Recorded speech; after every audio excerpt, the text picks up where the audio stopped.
Hey guys, I'm Eddie, and I'm very excited to share with you my new website, www.eddyjoemd.com, and I'd like to take you through the who, what, where, when, why, and how I made this particular website. But first of all, I'd like to thank you all, my new subscribers. The channel is growing pretty quickly, and I'm very excited about that. And in addition to that, I grow based on your likes, based on your comments, based on your feedback, and subscribing is basically a huge compliment.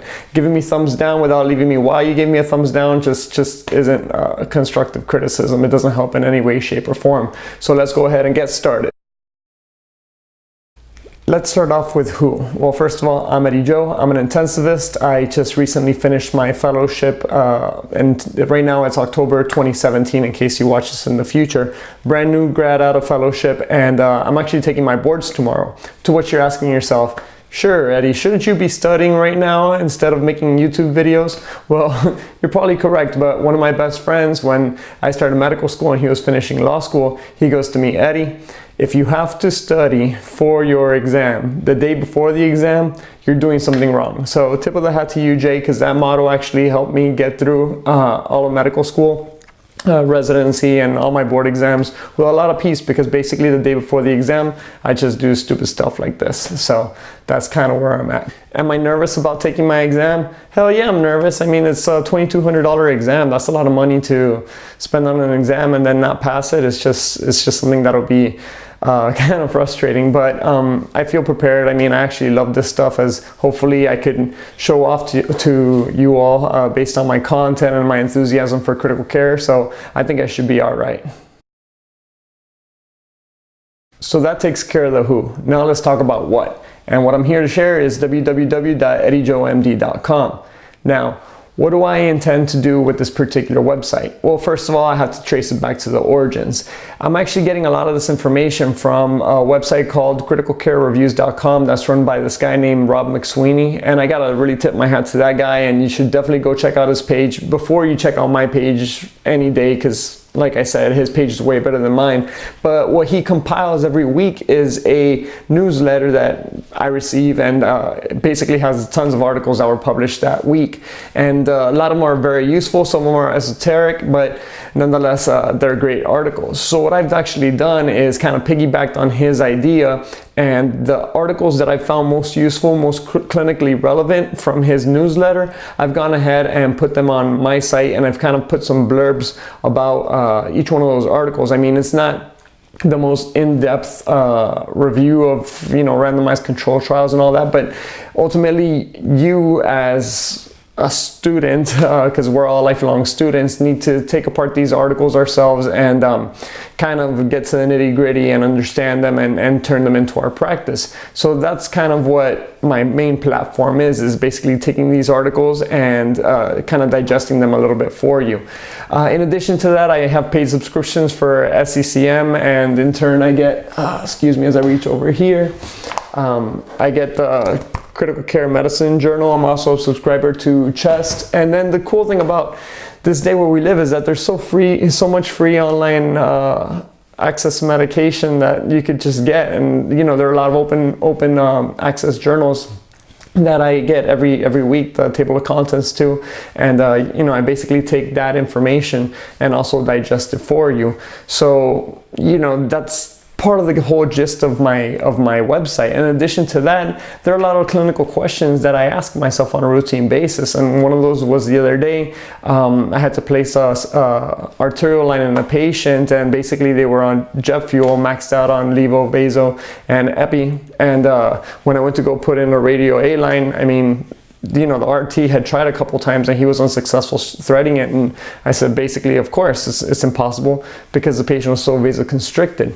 So I went ahead and I placed a brachial A line, and when I did so, I received a lot of questions from the nurses, as in like, why are you doing this? Is this okay? Does this even work? And I, had skimmed the data at one point during my residency and one point during my fellowship, but I didn't actually have the data to substantiate that. So I went ahead and I looked up the data, and then I just also shared the data with you on my page. So everybody hopefully wins from that. It also helps that this guy, Scott Weingart from mcrit.org, actually is making a podcast right now. He put the one on radio A-lines out a couple days ago, and later on this week he's going to be talking about brachial A-lines, and obviously he's better than I am at this, so definitely check that video out too. So that kind of concludes the what of this particular video. Now that we've talked about the what of my web page, now we'll talk about the where. And one of the things that my career has afforded me is a good amount of time off. Being that I'm an intensivist, a pure intensivist, and I'm not a poem crit guy, I do kind of work 7 on 7 off. So on my off time, I give myself a little bit of responsibility, and I try to read and stay up to date and all that. And one of the reasons why I try to stay up to date as much as I do is because since I'm not in academics anymore, I don't want to fall off. And you know, one of my mentors and one of the intensivists, one of the poem crit guys at where I did my residency, he basically stressed that one of the reasons why he loved to be around residents is because it forced him to stay on the top of his game. And so I don't want to fall off my game, so that's part of the reason why I'm doing this. But I'm basically doing this from my own home. I recently moved, so I don't have the big whiteboard behind me. I got to figure out how I'm gonna do these videos from here on out, and hopefully come up with some creative alternatives and step up my game a bit. Many of you had mentioned before that seeing the whiteboard was very difficult in my previous videos, so I have a couple things in mind which hopefully will improve the channel and improve my delivery of that information to you without you having to squint looking at the videos on something as simple as your phone or iPad. So I basically just combined the where and the why there on that last one, but it doesn't matter. Another reason why I'm doing this is because the nurse practitioners who work with me in my practice right now are excellent, and they get a lot of pulmonology experience.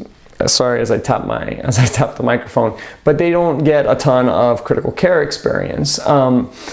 And you know, one of the things that's very tough for me, and one of the reasons why I tip my hat to the guys who do both pulmonology and critical care, is because it's really hard to be an expert at both. And if you're constantly following the poem data, to also be on top of your game for the critical care data is very challenging. So the nurse practitioners at my shop have more of a predominance to do pulmonary. And so I wanted to make it easy for them to stay on top of their game with regards to the critical care. And this applied to me when I was a resident, a med student, even a fellow. And this definitely could apply to people who are attendings in private practice and in academics, is the fact that they don't have enough time to go to these 15 different sources and compile all the data that actually is worth a damn, which is the reason why I'm so proud of Rob McSweeney at criticalcarereviews.com for actually compiling all this data and making it easily accessible for all of us who don't have as much time.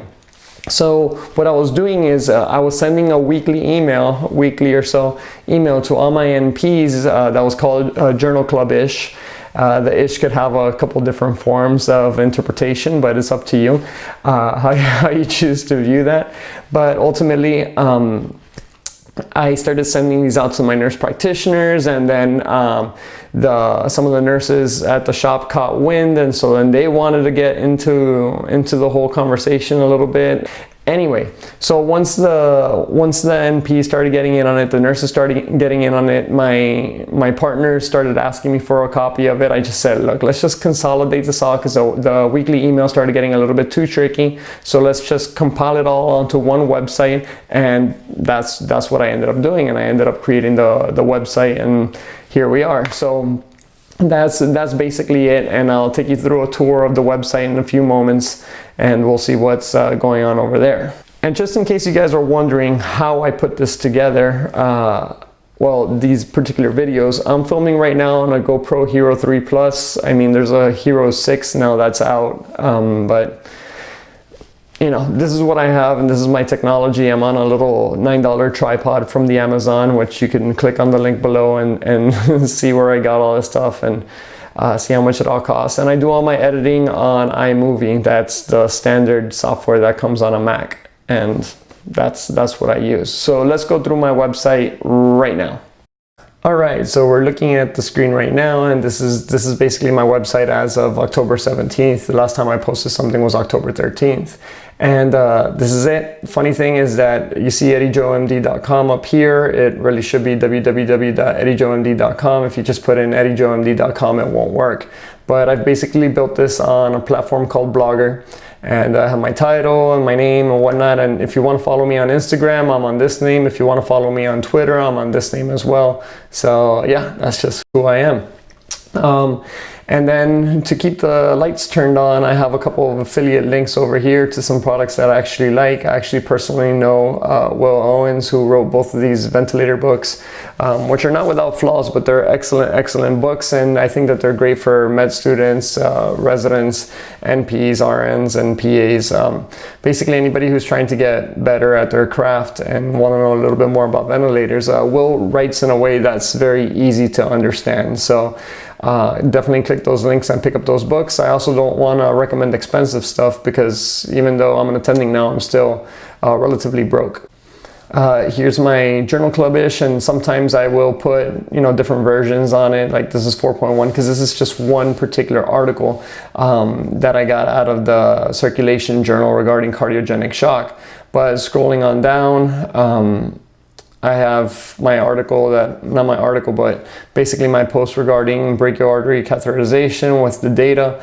And I'm still trying to figure out a way to make this pretty. So this is the best I could do right now. Different journal clubs, which basically if you click on the link, it'll take you over to the article on certain cases where things are open access. And yeah, that's basically my website for right now. And I definitely will welcome whatever feedback you guys have for me. And I just look to improve. Let's do something cool here. Let's do something special. I've already spoken to some people from different medical fields than the one I'm at who are interested in collaborating, and I'm definitely interested in collaborating with anybody out there who wants to talk, because at the end of the day, what do I want to do? I want to be able to communicate this information. I want people to learn as my text message goes off, and I just want to get better, and I want everybody to get better, because at the end of the day, the patient is the one who benefits from all our self-improvement knowledge and growth. So thank you very much for watching. I hope you subscribe to my channel, give me a thumbs up, and write some comments below.